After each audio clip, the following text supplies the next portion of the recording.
The reason we're so big on doing in the mental health care industry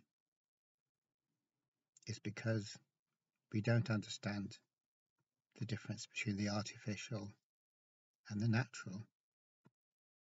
Even though this sounds like a very intuitive, straightforward way to understand things, we don't look at it this way. And the reason we don't look at it this way is because we have given license to our own productions, mental productions. We're all about our mental productions. We think our mental productions can save the world or save us or save something. And for this reason, it doesn't suit us to see that all of our mental productions, our thoughts, our ideas, our beliefs, our theories, are artificial, i.e. they're make-believe. And not only are they make-believe, but they have no point of contact, they have no connection with the natural world. So it's not like we can take a jump from an artificial structure to the natural world, or that we can use artificial structures like rings or rungs on a ladder to ascend, and then when we go through all the steps, we'll find ourselves back in the real world or back to ourselves as we naturally, spontaneously are. So in other words, there's no chain of procedures or steps that can be taken that will lead us out of the artificial world, because all of those steps are just as artificial as the world from which we built those steps on. So it's like saying that the ground is artificial, so when we get a big old ladder and stick it on the ground, that doesn't help us get away from the artificiality, because it's the very same thing. No matter what we do, we're extending the artificial world, and there's no way that we can not do that, because we're always using the artificial as our basis. And the reason we're always using the artificial as our basis is because we have this need to have a basis, this need to have something which is reassuringly what we take it to be, what we understand it to be, something that's not going to give way under our feet, something solid, something that's not made out of cardboard or plastic, something that's real and reliable and substantial and all the rest of it. No such thing exists. There is no basis. All of our so-called bases are thoughts. And no thought stands alone. One thought stands on the back of another thought, or is validated by another thought, which in turn is validated by another, which in turn is validated by yet another. And you chase it around and around. And if you chased it the whole way around, you would come the whole way around, and you'd realize that it's a self-validating circle.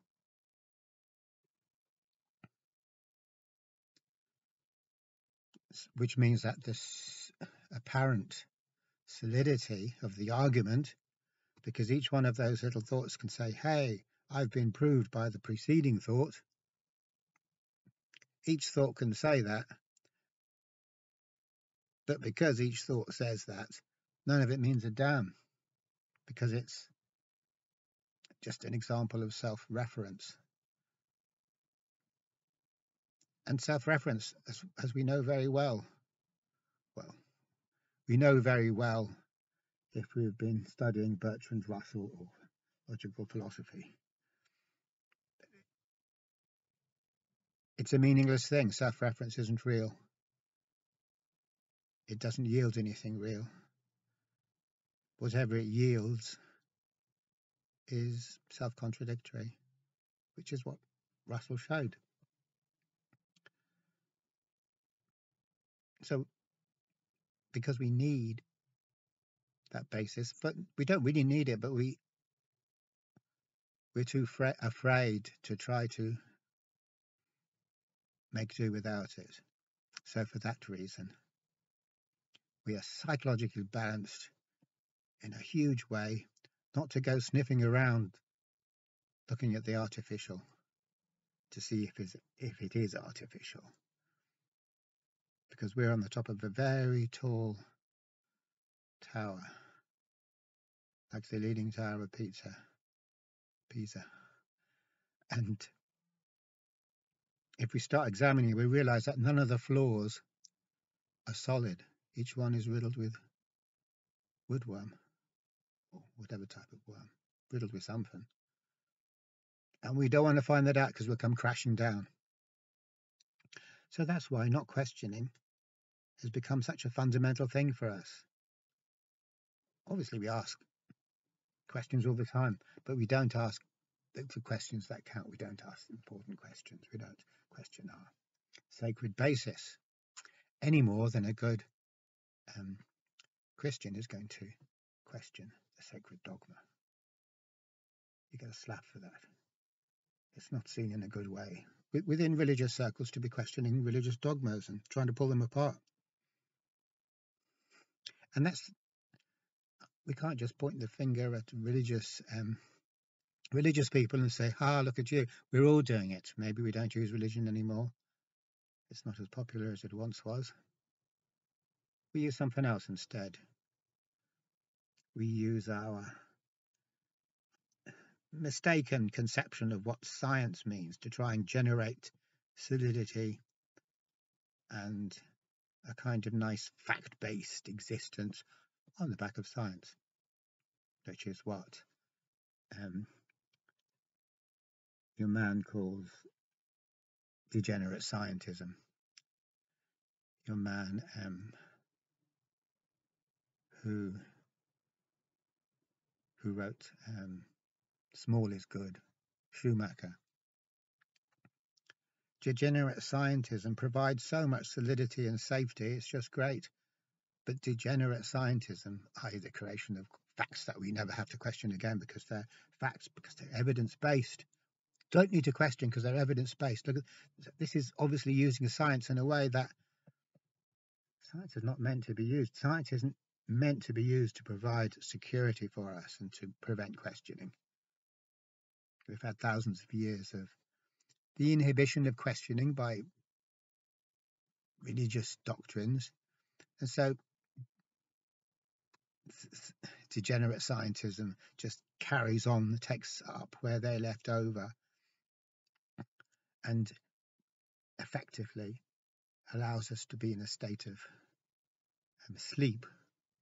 Sleep's when we never have to look at the world because we assume we know what it is and we go on the basis of our assumptions the whole time. And it's all based on fear because we're afraid to look at our assumptions because somewhere, somehow we know that they'll let us down if we look at them. So all of this gives a good understanding of why our everyday regular life is both tedious in a way or boring in the sense that we're just going from one known situation to another and reshuffling our known alternatives over and over again. Like a person who can only do one thing, so they keep on doing it. Like you can only cook pizza, so you keep on cooking pizza and over again. Doesn't mean there's anything wrong with pizza, but if it's all you can do, you'll get pretty sick of it. So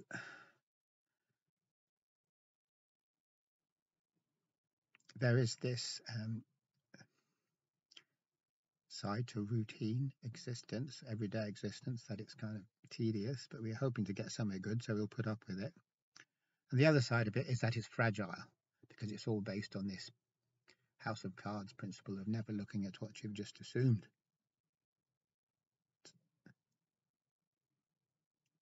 So basically, it kind of gets us from both ends. We're tormented by the sterility of our rational existence, and we're also racked by fear of what will happen if our rational mode of existence lets us down. So that's the situation that we're in. But to try to bring this into a more practical sphere, because it's always so easy to get taken up with ideas or discussions of ideas, analysis of ideas. What we can say is that the negative approach does not involve doing, because doing, any sort of doing, if you think in a particular way or try to enact some kind of method, that's doing. And there's physical doing, and there's mental doing, which is thinking or trying to get an angle on things in a way that will pay off. So that's all positive. And all it ever does, as I started off by saying, is perpetuating the same old situation. We have a moment of hope. There's a kind of new gloss of paint on things because we're thinking, oh yeah, this will do it this time, but it never will because it's just another production of thought. It can be glitzy and glamorous and shiny when it's first manufactured or minted, but it quickly shows itself to be nothing else than all the rest of the tiers of the thought structure that we have created. So then we create another tier, and that seems shiny for a while. So that's the positive. A positive approach thrives on hope. Hope is said to be a virtue, but in this context it isn't, because hope is what allows us to keep on doing the same thing over and over again in the hope of getting a different result, as Einstein says, or is on record as saying.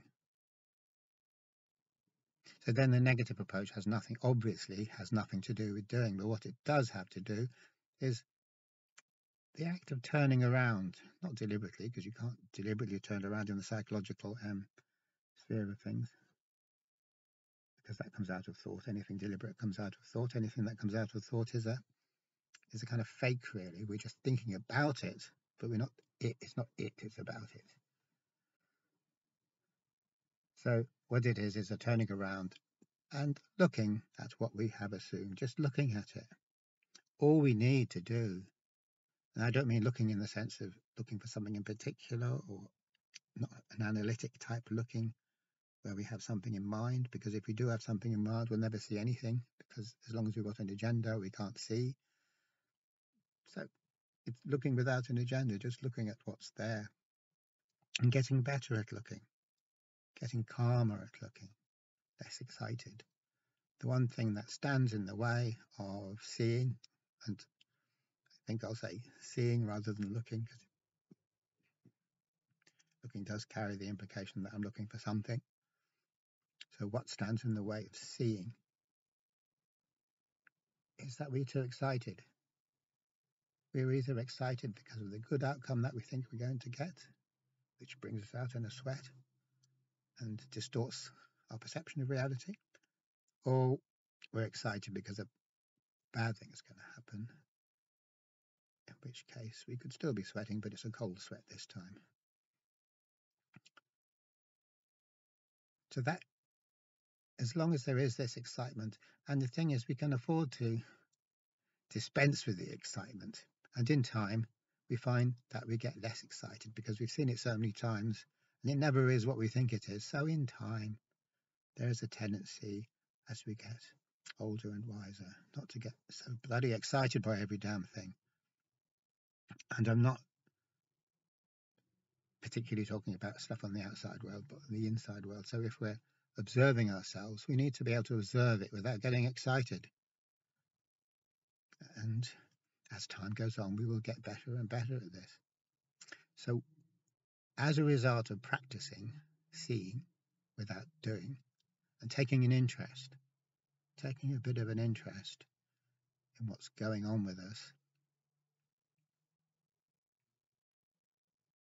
we will develop the ability to see what is artificial, what is true to us, and what is an imposition, what is an interloper, what has been put there or built into us. Basically, what's our stuff and what isn't our stuff. So this is something that a lot of the Gurdjieffians talk about, that really work the work which we're doing on ourselves is all about sorting out, sifting, separating the true from the untrue. What's us and what's our stuff and what's other people's stuff. And so other people's stuff is another way of talking about artificiality. The artificiality simply being it's not from us. It didn't develop organically. It was imposed wholesale. Just like if you go and join a nice cult or religion, follow some nice guru. It's all there wholesale. There's no organic development. It's all implanted like one big mass of code being injected into your brain or your mind. So what helps us, and this is what it comes down to. There's nothing else to it apart from seeing. Nothing else at all. How could there be anything else apart from seeing? As soon as we see, then we see the truth. If we're looking, we see what we want to see, or maybe we see what we don't want to see. Maybe we see what we're afraid of. And then when we see it, we just get frozen by it, paralyzed, and we can't examine it. And the same thing happens in reverse when we're looking forward to a pleasurable outcome. We kind of get paralyzed. We're not looking anymore. But when we get better at just seeing without so much of the excitement, or if we get excited, then we just see our excitement in a way that is less excited. So we're not so excited about our excitement. Because if we get excited by our excitement, we're just making things even worse. So the seeing, because it is non-biased, because I have no attachment to seeing this or that, will show me the truth. The only way we can ever see anything that's true is if we're not biased. We're prepared to see whatever is there to see. It's no good saying, well, I'm prepared to see it if it agrees with what I'd like to see or what I'd like to find to be the case, which is our normal attitude, kind of conditional approach to reality. I'll believe it if it suits I'll take it as being real if it suits my prejudices or if it suits my established way of looking at things. That's what we normally say, which is why seeing is such a very rare thing for us to do, because we're not genuinely interested enough to see. Instead, we're in the territory or in the mode of fleeing or chasing. Either we're chasing the good thing or we're running away, fleeing the bad thing. And in both of those two states, there is nothing but pure unconsciousness. We'll never see any trace nor sign of reality. And instead, what we fear will become more real, will become reified and lock us in. And what we're hoping for, what we're anticipating as a result of our excitement will become real for us. And we'll assume it's a real thing and we'll put everything we have on it. We'll put all our money on that particular horse, but it's not a real thing. That's attachment, both negative and positive. And we live a life of attachment. That's all we know, which is okay because it gives us lots of practice at spotting attachment. Because every single time we get attached, either negatively or positively, there's the possibility of learning, well, hey, look, I've been taken for a ride again. And when we learn that, which we will in time, because learning is inevitable if we allow ourselves to see what's actually going on instead of what we want to see as going on. And when we learn that,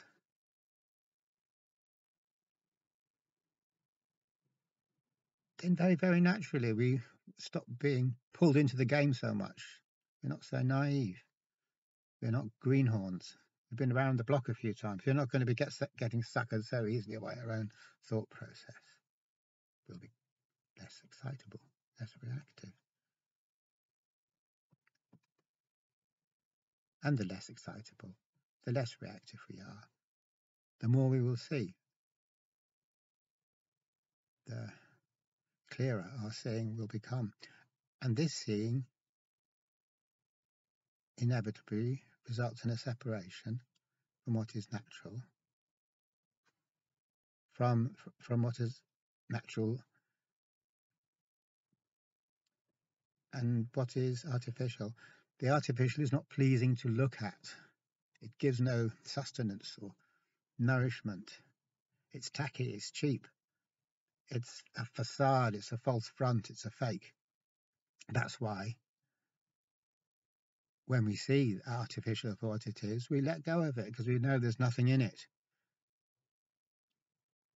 Like meeting a person who claims to be so great and everyone thinks he's great, but then you suddenly realize he's a con artist and that he's coming out with the same old spiel everywhere he goes, suckering people. So when we get wise, we see that. It's not that you have to walk over to him and denounce him or punch him or anything like that. You just see it and you don't fall into his sphere of influence. And it's exactly the same with thinking. And the only way to get sussed out or wise or streetwise in this way is by continually being fooled, but noticing that we're being fooled, taking account of that, seeing what's going on, watching ourselves getting fooled over and over again. So it's not a case of won't get fooled again, as the Who song goes. It's a case of, yeah, we'll get fooled again over and over because that's what it's all about. And that doesn't mean we're doing anything wrong. It just means that we're living life in the way that everyone lives life, by being continually fooled. But the difference is we're actually seeing it. We can actually perceive this going on.